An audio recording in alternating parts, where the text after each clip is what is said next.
Namun pada malam ini kita sambung lagi perbahasan kita, muzakarah kita berkenaan tentang golongan-golongan yang dibenci iblis.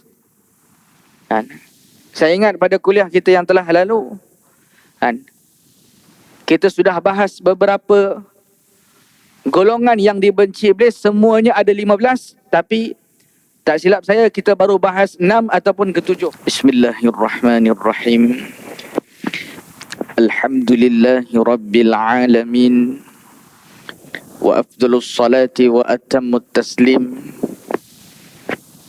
ala sayyidina wa maulana Muhammadin khatamin nabiyyin wa imamil mursalin wa qaidil gharril muhajjalin wa ala alihi wa sahbihi ajma'in.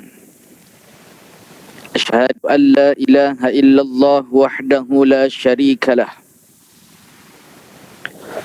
wa ashhadu anna sayyidana wa maulana Muhammadan abduhu wa rasuluhu la nabiyya ba'dah. Subhanaka la ilma lana illa ma 'allamtana innaka antal alimul hakim. Rabbi shrah li sadri wa yassir li amri wahlul 'uqdatam min lisani yafqahu qawli. Rabbi zidna ilma warzuqna fahma wa la hawla wa la quwwata illa billahil aliyyil azim. ولا حول ولا قوة إلا بالله العلي العظيم ولا حول ولا قوة إلا بالله العلي العظيم أما بعد. السلام عليكم ورحمة الله تعالى وبركاته. Tuan-tuan muslimin muslimat, ibu-ibu, ayah-ayah, rahimakumullah. Syukur kita kepada Allah Subhanahu wa ta'ala dengan nikmat yang telah dicurahkan oleh Allah Subhanahu wa ta'ala kepada kita. Alhamdulillah, kita masih lagi diberikan kesempatan oleh Allah Subhanahu wa ta'ala untuk melakukan ibadah kepada Allah Subhanahu wa ta'ala, untuk mentaati perintah Allah Subhanahu wa ta'ala, dan kita juga masih diberi kesempatan untuk berusaha meninggalkan segala bentuk larangannya. Kita disuruh bertakwa kepada Allah Subhanahu wa ta'ala. Imtithalu awamirillah wajtinabu nawahihi sirran wa alaniyah. Kita menjunjung tinggi perintah Allah Subhanahu wa ta'ala dan kita menjauhi segala larangan-larangannya, sama ada secara terang ataupun dalam keadaan orang tidak melihat kita. Sirran wa alaniyah, taat batin dan zahir. Kita menunaikan salat 5 waktu dan kita menjaga hati kita supaya hati kita terpelihara daripada hal-hal yang tercela, supaya tidak bersarang sifat mazmumah di dalam hati kita. Kemudian kita menjauhi larangan-larangan Allah Subhanahu wa ta'ala. Kita menjaga anggota tubuh badan kita secara zahirnya, dan kita menjaga hati kita secara batinnya. Tidak ada hasad, dengki, tidak sombong dan yang seumpama dengannya. Maka luar dan dalam mesti kita jaga, sesuai dengan nikmat itu diciptakan, yakni untuk mentaati perintah Allah dan meninggalkan larangan-larangan Allah. Dan saya kira ini sudah kita bahaskan pada kuliah kita yang lalu tentang apa yang dimaksudkan dengan syukur. Namun pada malam ini kita sambung lagi perbahasan kita, muzakarah kita berkenaan tentang golongan-golongan yang dibenci iblis. Kan? Saya ingat pada kuliah kita yang telah lalu, kan, kita sudah bahas beberapa golongan yang dibenci iblis, semuanya ada 15, tapi tak silap saya kita baru bahas 6 ataupun ke-7. Tuan-tuan yang dirahmati Allah Subhanahu wa taala, kita ulang sepintas lalu, kan, yang mana, kan, kita sudah maklum, kan, iblis ini senantiasa berusaha untuk menyesatkan kita. Dan ada golongan-golongan yang sangat dibenci iblis. Yang pertamanya ialah Nabi Muhammad sallallahu alaihi wasallam itu sendiri merupakan manusia yang sangat dibenci iblis. Yang kedua, pemimpin yang adil. Yang ketiga, orang kaya yang rendah diri, tidak sombong. Yang keempat, peniaga yang jujur, yang telus, tidak curang di dalam perniagaannya. Yang kelima ialah alimun musallin yatakhasha'u fi salatihi, orang alim yang salat dalam keadaan khusyuk. Dan yang keenam, pada malam hari ini InsyaAllah kita akan bincangkan, kita akan cek balik diri kita. Kita muhasabah, apakah kita ini, adakah kita ini tergolong di kalangan mereka-mereka yang dimusuhi iblis, ataupun kita tergolong di kalangan mereka yang berkawan rapat dengan iblis. Sebab lawan daripada musuh iblis sudah barang pasti dia menjadi orang yang menjadi teman kepada iblis. Yang keenam, mukminun nasihun, orang beriman yang selalu memberi nasihat.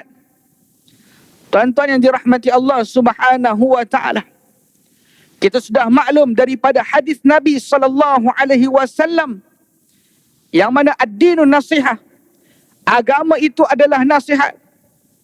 Kan? Jadi apabila seseorang mukmin itu memberi nasihat, sudah barang pasti dia merupakan orang yang dibenci iblis. Kerana nasihat itu adalah suatu hal yang baik. Kita mengajak orang buat baik. Kita memberi nasihat supaya orang yang mendengar nasihat itu kembali kepada Allah Subhanahu wa taala, taat pada perintah Allah Subhanahu wa taala, menjauhi larangan Allah Subhanahu wa taala. Jadi orang yang selalu memberi nasihat ini, kadang-kadang ya iblis sudah barang pasti benci. Ada juga orang yang tak suka. Sebab itu tuan-tuan yang dirahmati Allah Subhanahu wa taala, jadi orang baik ramai orang sayang. Tetapi muslihan, ajak orang buat baik, ada beberapa orang yang tidak suka.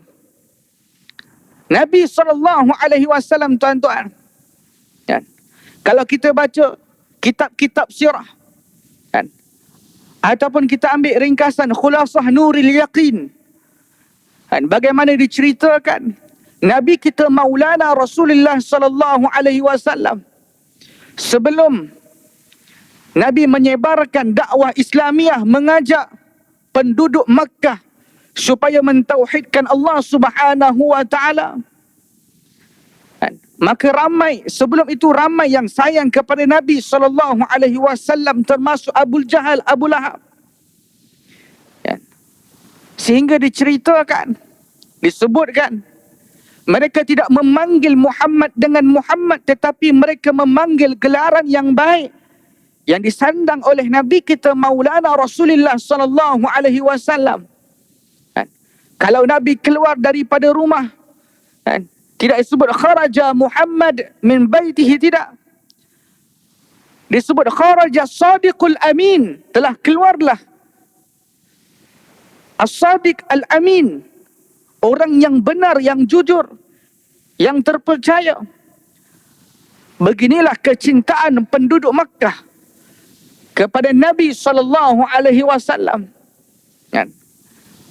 Tetapi apabila bermulanya dakwah Nabi kepada penduduk Mekah, ada yang menerima dan ada yang tidak menerima. Bahkan banyak juga yang menentang dakwah baginda Rasulullah SAW.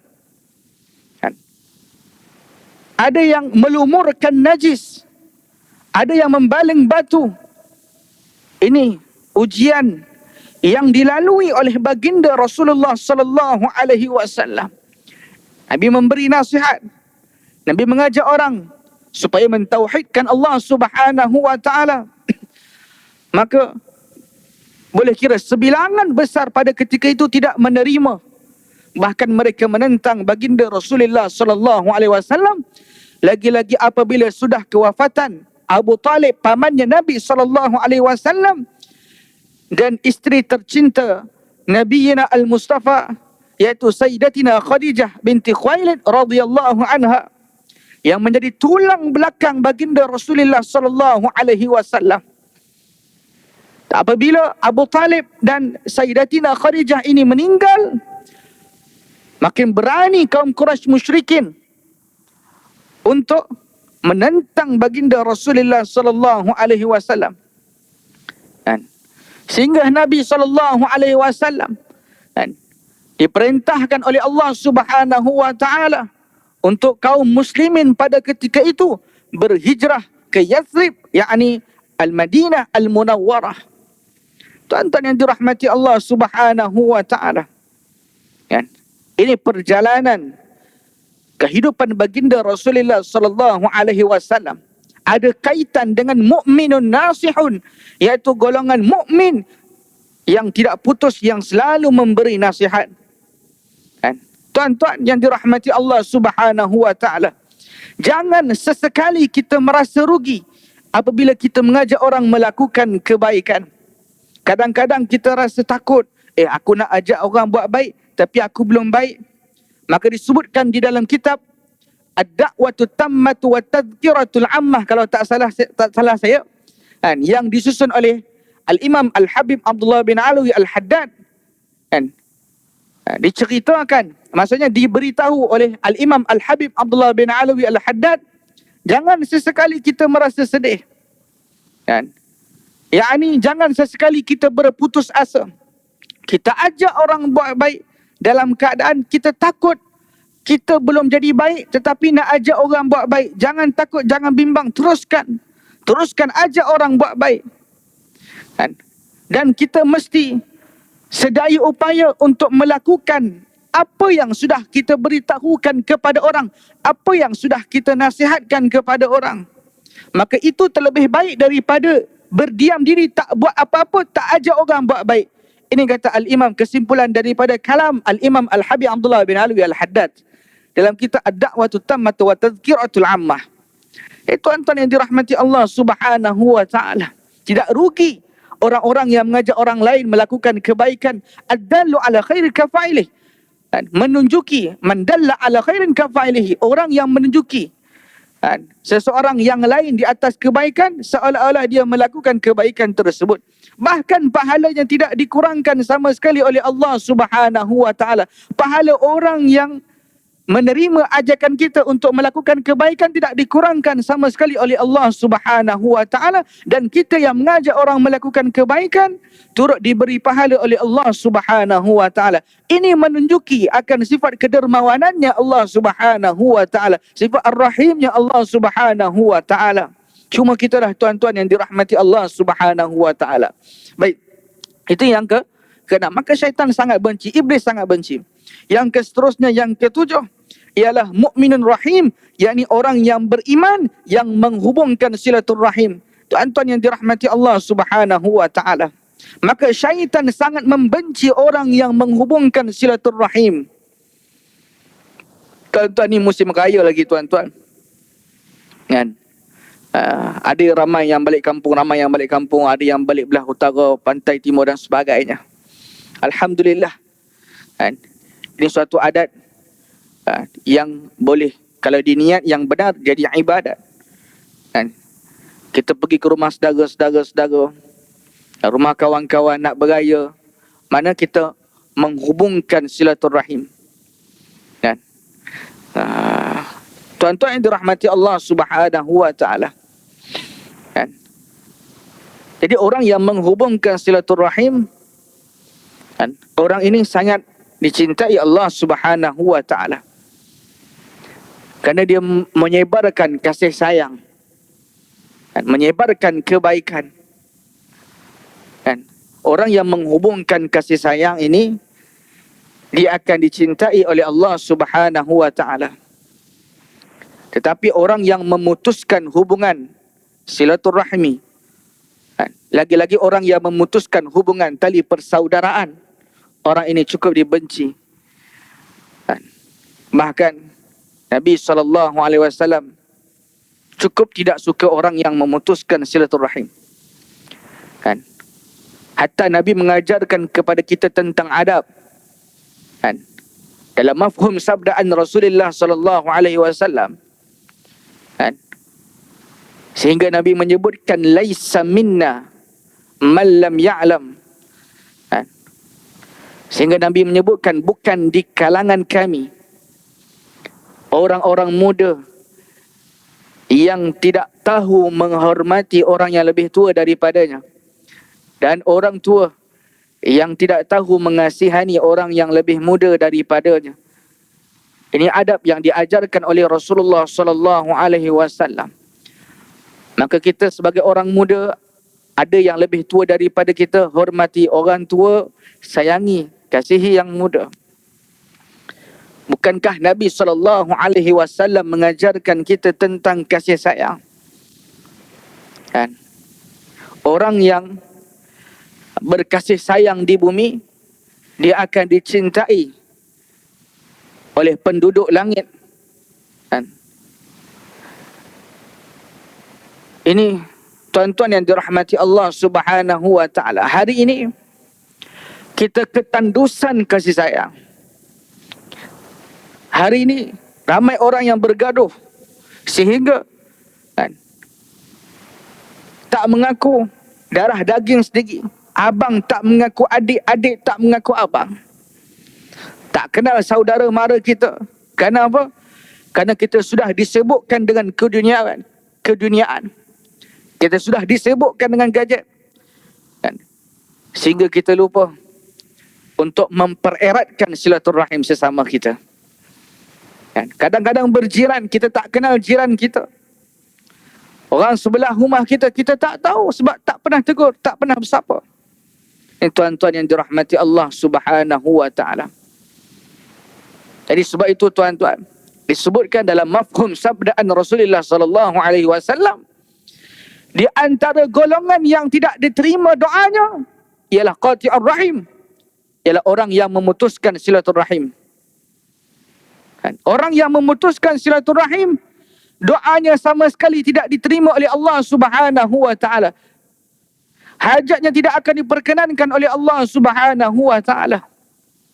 Ini disebutkan di dalam kitab Al-Kawakib Ad-Durriyah. Kan?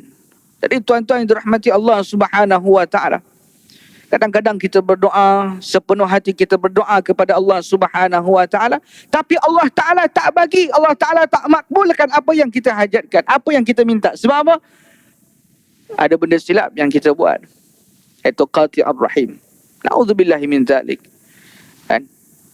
Tetapi mudah-mudahan kita harap, kan, kita dinaungi rahmat Allah Subhanahu wa taala. Baik, yang seterusnya, wasaminu ta'ibun thabitun ala taubatihi, iaitu orang yang bertaubat yang tetap konsisten dengan taubatnya. Orang ini, Allahumma salli ala sayyidina Muhammad, orang ini dibenci oleh iblis, namun dia sangat dicintai Allah Subhanahu wa taala. Ta'ibun thabitun ala taubatihi, orang yang bertaubat dan dia tetap dengan taubatnya. Tuan-tuan, Kan? Kita pernah bagi tahu, kan? Aslu taubati an-nadmu. Asal taubat itu ialah menyesal. Kita menyesal dengan dosa yang sudah kita lakukan. Wal azmu alla ya'uda ilaih. Dan kita berazam untuk tidak mengulangi dosa yang kita lakukan. Ini taubat. Bahkan disebut oleh Al-Imam Al-Habib Abdullah bin Alwi Al-Haddad di dalam kitab Adabus Sulukil Murid, perkara pertama yang perlu, kan, dilakukan oleh seorang salik, oleh orang yang nak menuju kepada Allah Subhanahu wa taala, ialah tashihu taubatihi, memperbenarkan taubatnya. Tuan-tuan, sehingga Nabi SAW menyebut at-taibu habibullah, orang yang bertaubat itu kekasihnya Allah Subhanahu wa taala. Orang yang bertaubat itu kamal la zambalah, itu seolah-olah dia tidak ada dosa, tuan-tuan yang dirahmati Allah Subhanahu wa taala. Sebab itu tuan-tuan, kita sedar diri kita yang bahawa sesungguhnya kita ini manusia biasa. Mahallul khata'i wan nisyan, tempat berlakunya salah, tempat berlakunya lupa. Kan? Kita tak terlepas daripada ini, tuan-tuan yang dirahmati Allah Subhanahu wa taala. Maka kita kembali kepada Allah Subhanahu wa taala, kita mengakui kelemahan kita, kita mengakui dosa-dosa yang sudah kita lakukan, kita kembali kepada Allah Subhanahu wa taala. Tuan-tuan yang dirahmati Allah Subhanahu wa taala, Allah Taala itu sifatnya Al-Ghafur, Ar-Rahim. Tuan-tuan, kalau kita baca dalam hadis yang ke-42 dalam kitab Matan Arba'in himpunan Al-Imam Nawawi rahimahullahu ta'ala, dalam hadis yang ke-42, hadis Qudsi, tuan-tuan, bagaimana diceritakan tentang sa'atu maghfiratillahi ta'ala, luasnya pengampunan Allah Subhanahu wa ta'ala. Sehingga Allah Subhanahu wa ta'ala bagi tahu, la ubali, aku tak peduli. Maksudnya apa? Jikalau kita datang bertemu dengan Allah Subhanahu wa ta'ala membawa dosa sebesar gunung, bahkan lebih besar daripada itu, Allah Ta'ala bagi tahu, la ubali, aku tak peduli. Bahkan diceritakan, disebut dalam syarhu hadal hadis, dalam syarah hadis ini, dan kita Al-Wafi, kan?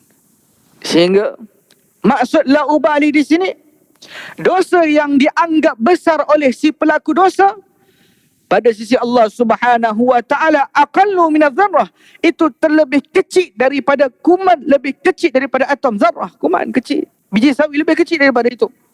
Kita menganggap dosa yang kita lakukan itu sudah besar, kan? Sebanyak buih di lautan, kalau nak dibandingkan besar-besar dengan Jabal Uhud, besar-besar lagi. Tapi apabila kita benar-benar mengharapkan keampunan daripada Allah Subhanahu wa ta'ala, apa disebut mahautu dzunubahu wa satartu ayubahu, aku ampunkan dosanya, aku hapuskan dosanya, aku tutup segala aibnya. La ubali, aku tak peduli. Maksudnya apa? Dengan senang-senang aku akan mengampuni dosa-dosanya. Allah Rabbi.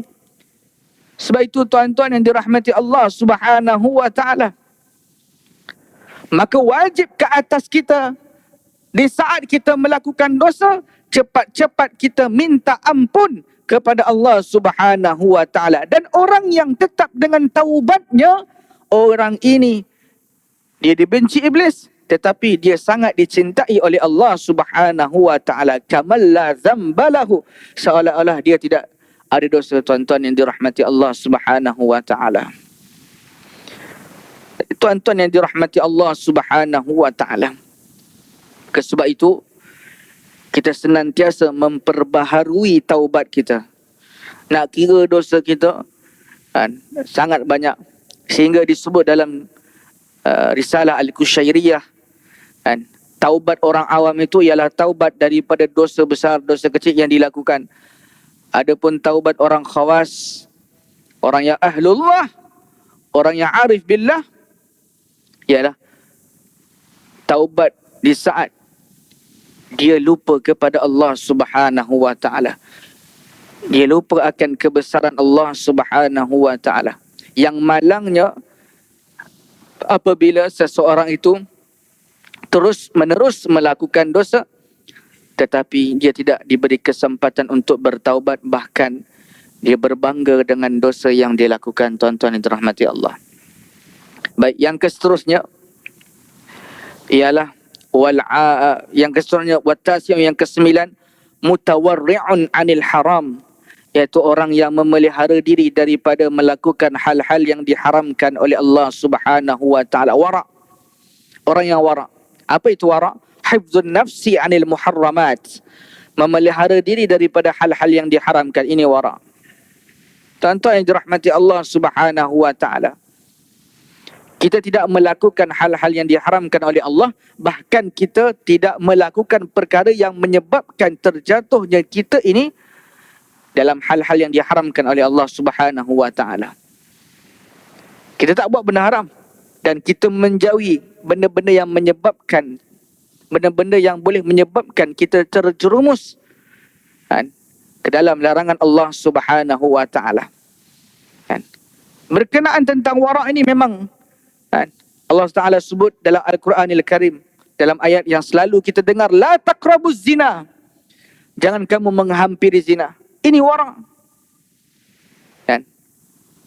Tidak disebutkan la tazni, tidak disebutkan jangan kamu berzina. Kalau perkara yang menyebabkan seseorang itu jatuh ke jurang perzinaan pun dilarang oleh Allah Subhanahu wa taala, maka secara qiyas aulawiyahnya zina itu memang confirm diharam. Allah Taala sebut la taqrabuz zina, jangan kamu hampiri zina. Perkara-perkara yang menyebabkan seseorang itu jatuh kepada zina itu pun sudah dilarang oleh Allah Subhanahu wa taala. Sebab itu tuan-tuan, disebut dalam kitab Penawar Bagi Hati karya Syekh Abdul Qadir Al-Mandili rahimahullahu ta'ala rahmatal abrar, disebutkan adanya zina mata, adanya zina hati, adanya zina tangan, adanya zina mulut, adanya zina kaki, dan zina akbar, zina kemaluan. Jadi sebelum seseorang itu terjebak dengan zina akbar ini, zina kemaluan, maka didahului dengan muqaddimatuz zina. Apa dia? Zina mata. Daripada mata turunkan hati. Daripada mata turunkan hati, hati pun berkecamuk. Maka timbul di nafsu syahwat. Akhirnya terjebak dengan zina. Sebab itu kita dituntut untuk memelihara mata.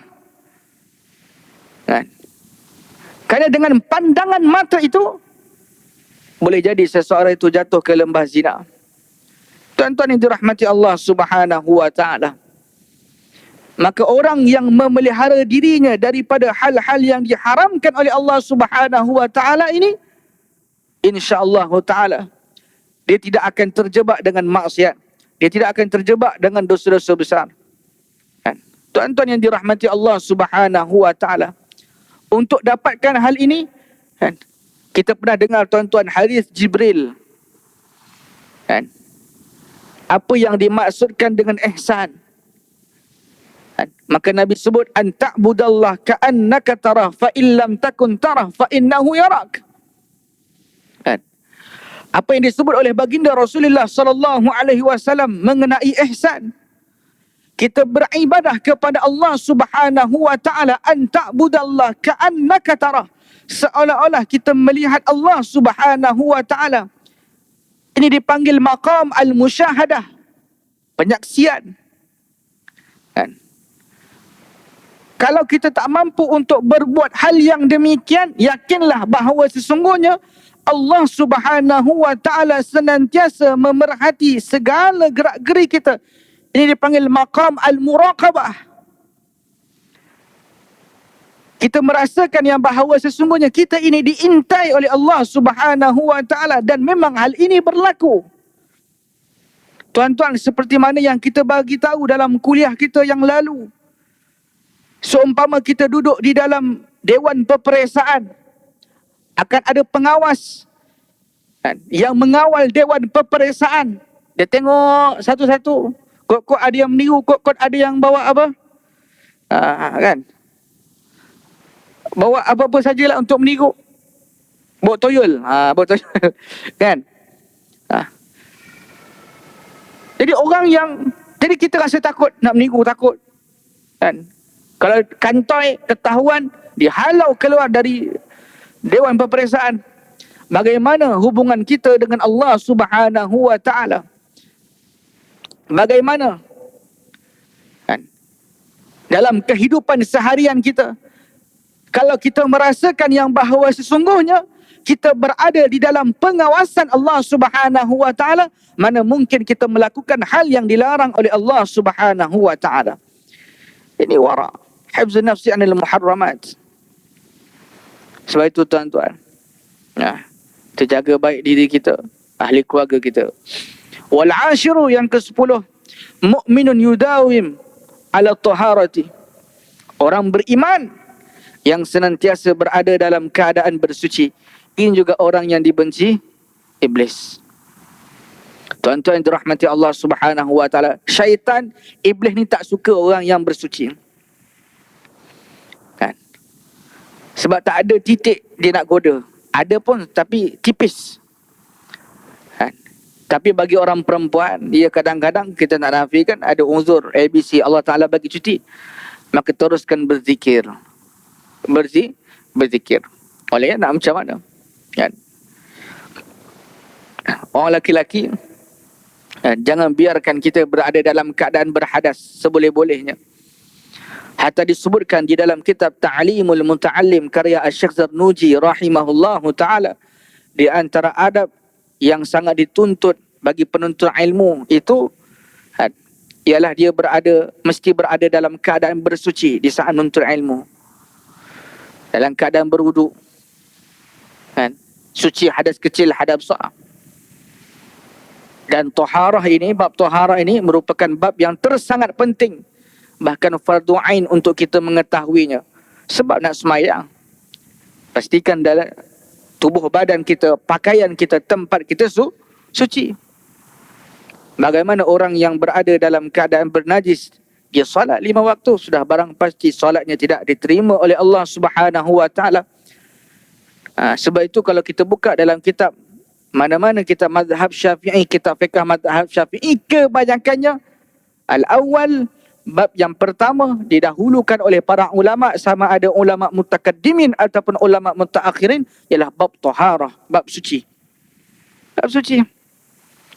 Macam mana sucikan diri daripada hada kecil, hada besar. Kemudian selesai bab taharah, baru masuk bab solat. Kan? Walaupun solat itu rukun Islam yang kedua, tapi ada syarat sah semayang. Ada syarat semayang, di antaranya taharah, suci. Suci badan, pakaian, tempat, daripada najis. Itu basic yang perlu kita tahu. Kan? Mana yang perlu diutamakan? Hari ini ramai orang yang semayang, tetapi sayang sekali sembahyangnya itu tidak sah. Sebab apa? Sebab taharah tak lepas, bersuci tak lepas. Ya tuan-tuan, seharian dalam kehidupan kita, sebab tu syaitan sangat benci dengan orang yang selalu berada dalam keadaan bersuci. Kan? Dan orang-orang ini dicintai Allah Subhanahu wa taala. Bahkan dalam mafhum firman Allah Subhanahu wa taala, sesungguhnya Allah Taala mencintai orang-orang yang bersuci. Kan? Baik. Itu dia. Kan? Hatta kalau kita baca sejarah Imam Malik, muassis madhab Maliki, pengasas madhab Maliki, Imam Malik ini, selain daripada dia menjaga kesuciannya, mana dia dalam keadaan bersuci, dia sangat suka berwangi-wangian, lagi-lagi apabila dia membaca hadis, dia membaca sabdaan Rasulullah sallallahu alaihi wasallam. Sebab itu disebutkan dalam Muqaddimah Al-Muwatta, sebagaimana disebutkan, Imam Malik ini tuan-tuan yang dirahmati Allah Subhanahu wa taala, di antara sebab darjatnya ditinggikan oleh Allah Subhanahu wa taala, Dengan sebab bita'zimin Nabi sallallahu alaihi wasallam, ialah dengan sebab dia memperbesar, mempermuliakan Nabi sallallahu alaihi wasallam. Dengan sebab dia mempermuliakan Nabi sallallahu alaihi wasallam, bagaimana cara Imam Malik memuliakan Nabi sallallahu alaihi wasallam? Jadi apabila sebelum Imam Malik membacakan satu hadis Nabi sallallahu alaihi wasallam, dia akan memastikan keadaan dirinya dalam keadaan bersuci, berwangi-wangian. Sebab yang nak dibaca ini adalah kalamnya Nabi sallallahu alaihi wasallam. Insan agung, insan yang sangat mulia, Habibullah, dan afdalul khalqi indal itlaq. Ini Imam Malik. Kan? Kita bersuci dan kita menjaga kebersihan. Kedua-dua ini kan, harus dikombinasikan.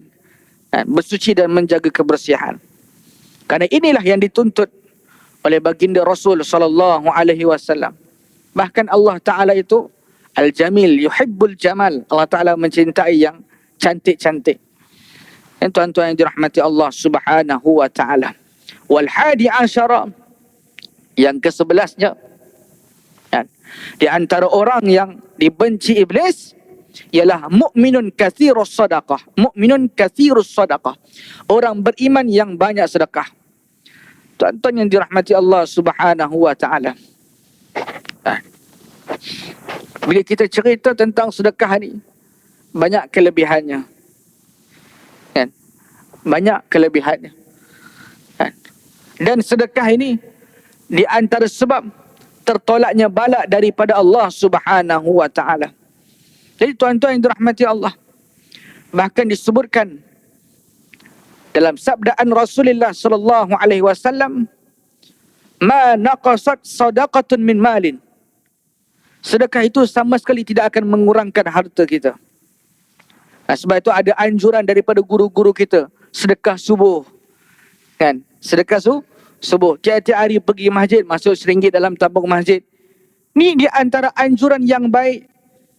Kan? Yang sepatutnya kita terima, kita buat. Kan? Dan ada kelebihan yang Allah Ta'ala nak beri kepada orang yang selalu bersedekah. Sebab tu syaitan sangat benci dengan orang sedekah. Kan? Ada banyak kasih banyak, ada sikit kasih lebih. Sebab tu ada juga, kita tengok bagaimana Allah Ta'ala tunjuk lagi. Tuan-tuan, ganjaran yang Allah Ta'ala berikan kepada orang yang sedekah, boleh jadi Allah Ta'ala tunjukkan lagi sewaktu dia berada di dunia. Kita tengok bisnesmen, peniaga-peniaga, banyak dia memberi, banyak gandaan lipat kali ganda Allah Ta'ala bagi. Kan? Sedekah tuan-tuan. Kan?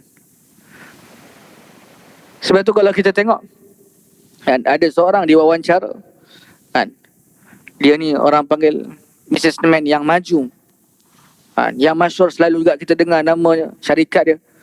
Di antara penyebab dia berjaya, salesnya kadang-kadang keuntungannya boleh dapat jutaan ringgit. Sebab apa? Sebab dengan banyak dia memberi, dengan sebab banyak dia bersedekah. Jadi kadang-kadang kita rasa sedekah ini dapat mengurangkan harta kita. Kita rasa. Tapi benda sebaliknya tidak. Bagaimana kita tengok para sahabat radhiyallahu anhum ajma'in, berlumba-lumba di dalam melakukan kebaikan. Sehingga Sayyidina Abu Bakar As-Siddiq, yang tinggal Allah dan Rasul, ini tingginya martabat Sayyidina Abu Bakar As-Siddiq, menyerahkan seluruh hartanya, semuanya, kulluh. Maka Allah dan Rasul yang menjadi jaminannya. Tapi kita tak sampai ke tahap macam tu lagi, tuan-tuan yang dirahmati Allah. Kita lihat bagaimana Sayyidina Uthman bin Affan mewakafkan telaga, yang dulunya dimiliki oleh orang Yahudi kedekut, tetapi dibeli oleh Sayyidina Uthman bin Affan radhiyallahu anhu wa ardah. Mana para sahabat radhiyallahu anhum ajma'in terdahulu, mereka tidak sayang. Maka mereka ni tidak, orang panggil tidak kedekut. Sebab apabila dia selalu memberi, orang yang selalu memberi, maka dia akan selalu merasa cukup. Tapi itulah tuan-tuan, benda ini Kan? Kadang-kadang dia menyalahi hawa nafsu kita. Menyalahi hawa nafsu. Kan? Sebab tu orang yang diuji dengan kekayaan harta itu lebih sukar daripada orang yang diuji dengan kemiskinan. Orang yang diuji dengan kekayaan harta benda, kadang-kadang dia takut untuk bersedekah. Dan dia terus mencari harta benda sehingga dia menepikan benda yang sepatutnya dilakukan. Tuan-tuan yang dirahmati Allah Subhanahu wa taala. Yang seterusnya wasani asyar, yang ke-12, mukminun husnul khulqi. Orang yang beriman yang baik budi pekertinya. Jadi tuan-tuan yang dirahmati Allah Subhanahu wa taala, ini juga orang yang dibenci iblis, iaitu orang yang beriman yang menghiasi dirinya dengan akhlak baik budi. Dan orang yang berakhlak baik ini orang sayang, tetapi itulah dia sangat sukar untuk didapatkan. Sehingga diceritakan, sehingga disebutkan, baik akhlak ini as'ab min qiyamil lail. Dia terlebih susah daripada bangun malam. Baik, kita beri laluan azan insya-Allah. Jadi tuan-tuan dirahmati Allah Subhanahu wa taala, begitulah dia orang yang menjaga budi pekertinya, jaga akhlaknya. Orang ini sangat dibenci iblis, dan hal ini sangat sukar untuk didapatkan. Dan husnul khulqi, masya-Allah, tabarakallah. Jadi mudah-mudahan Allah Subhanahu wa taala hiasi akhlak kita dengan akhlak yang mahmudah. Mudah-mudahan Allah taala berikan kita kekuatan untuk melakukan amal ibadah kepada Allah Subhanahu wa taala, dan insya-Allah tuan-tuan, semoga kita terus diberikan kemanisan, kesempatan untuk beribadah kepada Allah Subhanahu wa taala. Insyaallah kita sambung di hari yang akan datang, insyaallah, kalau kita diberi kesempatan, ada jodoh, kita bertemu lagi. Hadanallahu wa iyyakum ajma'in. Assalamualaikum warahmatullahi taala wabarakatuh.